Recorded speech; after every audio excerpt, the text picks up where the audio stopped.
Hello दोस्तों, नमस्कार। आप सभी साथियों का स्वागत है आपके अपने यूट्यूब चैनल एक्सेस एकेडमी पर। उत्तर प्रदेश ईसीसी ई एजुकेटर भर्ती में 10,684 और 8,800 पदों की नई भर्ती पर धमाकेदार खबर निकलकर सामने आ रही है, जहां पर 8,800 पदों की ईसीसी ई एजुकेटर में भर्ती प्रक्रिया शुरू हो गई है।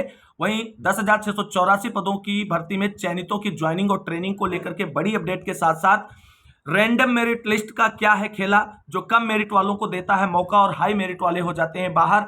उसके साथ साथ किस जिले में अभी डीबी बाकी है, किस जिले में फाइनल रिजल्ट आना बाकी है और किन जिलों में अभी भर्ती होनी बाकी है 10,684 पदों वाली पूरी कंप्लीट जानकारी और आपकी क्वेरीज को शार्ट आउट करेंगे इस वीडियो के माध्यम से। आप सभी से निवेदन है कि वीडियो को बिना स्किप किए हुए अंत तक देखें, जिससे वीडियो में शेयर की गई सारी इंफॉर्मेशन आप आसानी से समझ सकें। वीडियो में आगे बढ़ने से पहले छोटी सी रिक्वेस्ट है, प्लीज वीडियो को लाइक करें, दोस्तों में शेयर अवश्य करें और जितने भाई बहन चैनल पर पहली बार विजिट कर रहे हैं और अभी तक चैनल से नहीं जुड़े हैं तो प्लीज चैनल को सब्सक्राइब करके बेल आइकन जरूर दबा लें, जिससे आपको भर्ती से संबंधित ऑफिशियल और लेटेस्ट अपडेट समय समय पर मिलती रहे। तो आइए दोस्तों, शुरू करते हैं आज की धमाकेदार अपडेट का यह वीडियो और सबसे पहले बात करेंगे 10,684 पदों की भर्ती को लेकर के आ रही बड़ी अपडेट के बारे में। दोस्तों, आप सभी को बता दें, चाहे 10,684 पदों की भर्ती हो, चाहे 8,800 पदों की भर्ती हो, दोनों भर्तियां 75 जिलों के लिए निकाली गई हैं। अब यहां पर आपकी ये क्वेरी नहीं होनी चाहिए कि सर 8,800 पदों की भर्ती हमारे जिले में होगी या नहीं होगी। सभी 75 जिलों में होगी और 100% होगी, क्योंकि इसका पूरा डाटा आ चुका है। किस जिले में कितने रिक्त पद हैं, उतनी जो है भर्ती प्रक्रिया वहां पर पूरी की जानी है। तो दोनों भर्तियां 75 जिलों के लिए हैं, ये डाउट आपका यहां पर समाप्त होना चाहिए। 10,684 पदों की भर्ती प्रक्रिया अंडर प्रोसेस है। अभी तक आप सभी को बता दें, 24 जिलों में आवेदन की प्रक्रिया का इंतजार है भाई बहनों को, और इन 24 जिलों में अगस्त में आवेदन की प्रक्रिया 100% शुरू होने जा रही है। और आप सभी लोगों को बता दें कौन ऐसे जिले हैं जहां पर अभी आवेदन की प्रक्रिया शुरू नहीं हुई है।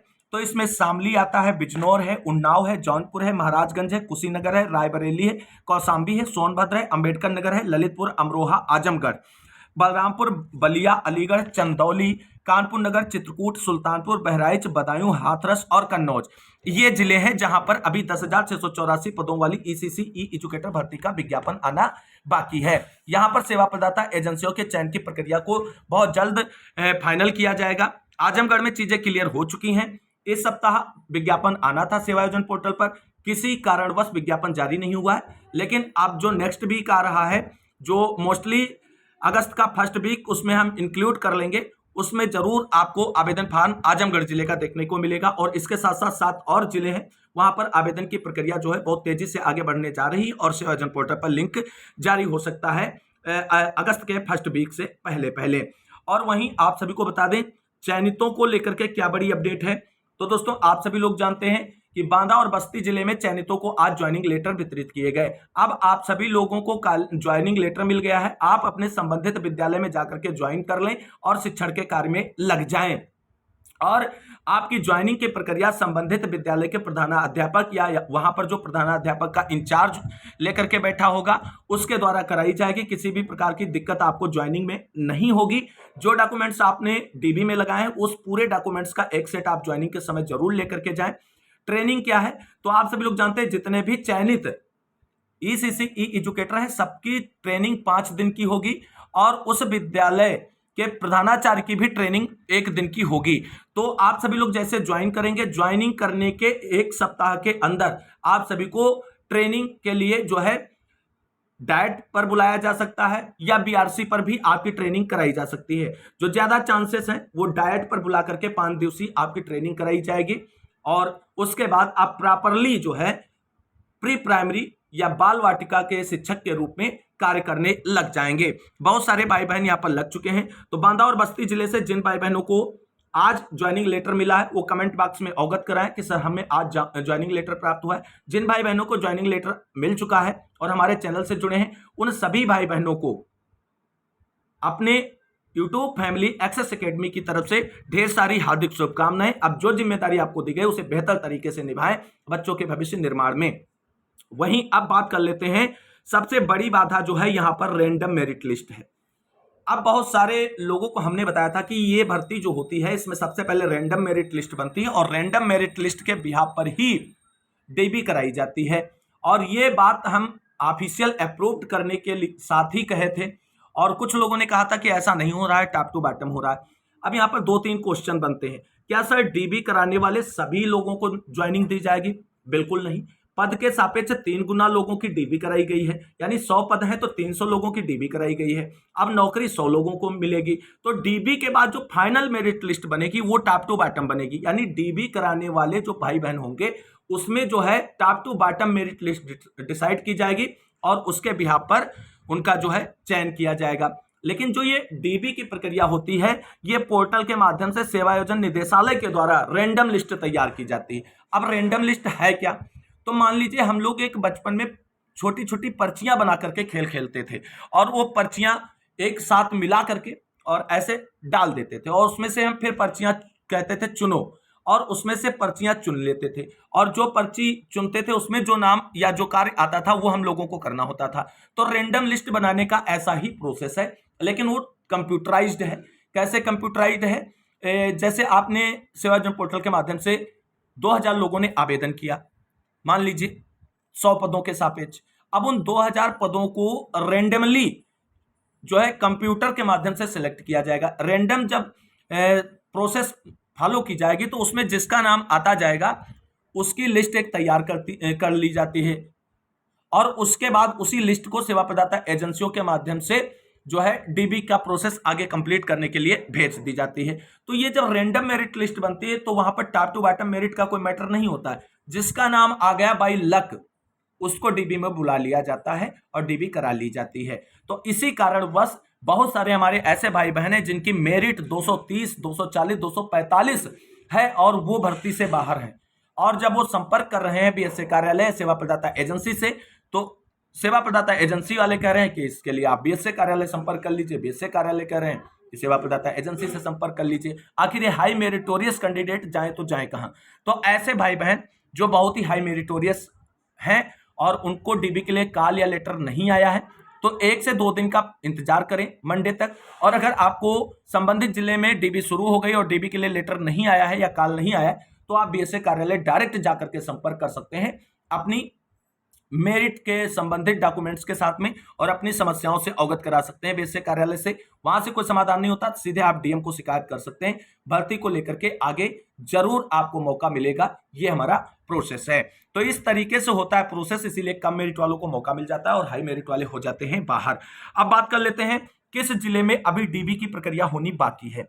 तो ध्यान से सुनना दोस्तों, अभी आप सभी को बता दें, यहां पर अमेठी जिले की डीबी प्रक्रिया जो है वो शुरू हो चुकी है, और इसमें जो है डेट और डीबी लेटर लोगों को आने शुरू हो चुके हैं। जालौन में अभी भर्ती प्रक्रिया ही चल रही है, आवेदन फार्म ही भराए जा रहे हैं। इसके साथ साथ अभी डीबी जो बाकी है संत कबीर नगर जिले में बाकी है, झांसी में बाकी है, और झांसी के साथ साथ यहाँ पर आपको बता दें हापुड़ में डीबी बाकी है, गोरखपुर की डीबी भी अभी बाकी है। और इसके साथ साथ अगर हम बात करें तो मेरठ की डीबी बाकी है, गाजियाबाद की डीबी बाकी है, मऊ की डीबी अभी होनी बाकी है, शाहजहांपुर में आवेदन ही चल रहे हैं, मिर्जापुर और फतेहपुर, मुरादाबाद, अयोध्या, ये ऐसे जिले हैं जहां पर अभी डीबी होनी बाकी है। इसके साथ साथ फाइनल भर्ती किन जिलों में होना बाकी है, तो यहां पर अगर हम बात करें तो अभी गौतम बुद्ध नगर की भर्ती फाइनल नहीं हुई है, और अमेठी की भी फाइनल नहीं हुई है, सहारनपुर की फाइनल नहीं हुई है, मैनपुरी की भर्ती भी फाइनल नहीं हुई है, और इसी के साथ साथ बनारस की भर्ती में फाइनल रिजल्ट का इंतजार किया जा रहा है अभ्यर्थियों के द्वारा, और जालौन में भी भर्ती अभी फाइनल नहीं हुई है, संत कबीर नगर, कासगंज, भदोही यानी संत रविदास नगर, फिरोजाबाद में भी भर्ती अभी फाइनल नहीं हुई है, झांसी की भर्ती भी फाइनल नहीं हुई, बागपत, लखीमपुर खीरी में डीबी हो चुकी है, भर्ती फाइनल नहीं हुई, लखनऊ की भर्ती फाइनल नहीं हुई है, महोबा, फर्रुखाबाद की भर्ती भी अभी फाइनल नहीं हुई है। इसके साथ साथ हापुड़, सिद्धार्थनगर, हमीरपुर, रामपुर, पीलीभीत, कानपुर देहात, गोरखपुर, गाजीपुर, बुलंदशहर, आगरा, संभल और मेरठ, गाजियाबाद और प्रयागराज के साथ साथ अगर हम बात करें मऊ, और यहाँ पर जो है प्रतापगढ़, शाहजहांपुर, मिर्जापुर, फतेहपुर, मुरादाबाद, अयोध्या, इन जिलों में भी भर्ती जो है अभी फाइनल नहीं हुई है, प्रक्रिया अंडर प्रोसेस है। बनारस के रिजल्ट को लेकर के आप सभी लोगों से कहना चाहेंगे कि एक बार बीएसए कार्यालय जाकर के जो नवनियुक्त बीएसए हैं उनसे संपर्क आप सभी लोग कर लीजिए। अब बात कर लेते हैं 8,800 ईसीसी ई एजुकेटर भर्ती प्रक्रिया को लेकर के आ रही धमाकेदार अपडेट के बारे में। दोस्तों, जैसा कि आप सभी लोग जानते हैं, ईसीसी ई एजुकेटर भर्ती जो है आउटसोर्सिंग संविदा के बिहाफ पर निकाली गई भर्ती है और इस भर्ती प्रक्रिया को पूरा कराने के लिए एक सेवा प्रदाता एजेंसी की जरूरत होती है और सेवा प्रदाता एजेंसी का चयन जेम पोर्टल के माध्यम से विज्ञप्तियां जारी करके की जाती हैं। यानी पहले जेम पोर्टल पर एक विज्ञप्ति जारी की जाती है संबंधित जिले के जिला बेसिक शिक्षा अधिकारी के द्वारा, और जब वो बिड अपलोड कर दी जाती है तो कितनी एजेंसियां भर्ती प्रक्रिया कराने के लिए इंटरेस्टेड हैं वो सब लोग उसमें बोली लगाते हैं। वो बोली लगाने के बाद जो है जिस एजेंसी को डिसाइड किया जाता है जिला चयन समिति के द्वारा, वह एजेंसी उस जिले में भर्ती प्रक्रिया कंप्लीट कराती है। तो 8,800 पदों की ईसीसी ई एजुकेटर में सबसे पहले त्वरित कार्रवाई दिखाते हुए औरैया जिले से जो है सेवा प्रदाता एजेंसी के चयन की प्रक्रिया को लेकर के विज्ञप्ति जारी कर दी गई है। जेम पोर्टल पर विज्ञप्ति अपलोड कर दी गई है औरैया जिले के जिला बेसिक शिक्षा अधिकारी के द्वारा।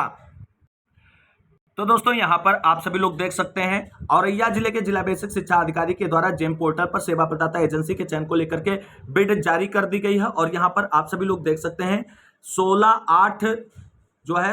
अगस्त तक बिड जो है वो लगाई जा सकती है। यानी लास्ट डेट जो है बिड की वो 16 अगस्त है और 16 अगस्त तक जितनी सेवा प्रदाता एजेंसियां बिड लगाएंगी उनका जो है चीजें आ जाएंगी, उनका डाटा आ जाएगा। उसके बाद जो है जिला चयन समिति इनका एवोल्यूशन करेगी और किस एजेंसी को फाइनल करना है वो जानकारी होगी। तो औरैया जिले की तरफ से 8,800 पदों की भर्ती को लेकर के कार्रवाई शुरू कर दी गई है। पहली प्रक्रिया जो सेवा प्रदाता एजेंसी के चयन की होती है वो यहाँ पर कंप्लीट कर ली गई। कंप्लीट करने की प्रक्रिया को आगे बढ़ा दिया गया है। अब यहाँ पर ऑफिशियली आप सभी को दिखाई दे रहे हैं कि ये भर्ती ईसीसी ई एजुकेटर के लिए ही जारी की गई है। यहाँ पर आप सभी लोग देख सकते हैं ये औरैया जिले के जिला बेसिक शिक्षा अधिकारी हैं। औरैया जिला यहाँ पर है। 180 भर्ती इसलिए है क्योंकि 100 पहले यहाँ पर पहले थी और 80 जो है 8,800 पदों के लिए आई हैं, तो इसलिए 180 पद यहाँ पर शो हो रहे हैं। तो ये बड़ी अपडेट इस वक्त 8,800 पदों की भर्ती को लेकर के निकल कर सामने आ रही थी, जो हमने आप सबके साथ डिस्कस की है। उम्मीद करते हैं जानकारी अच्छी लगी होगी। अगर वीडियो अच्छा लगा है तो लाइक करें, दोस्तों में शेयर करें, चैनल को सब्सक्राइब कर लें आगे की लेटेस्ट और धमाकेदार अपडेट के लिए। तब तक के लिए सभी भाई बहनों को जय हिंद, जय भारत, वंदे मातरम।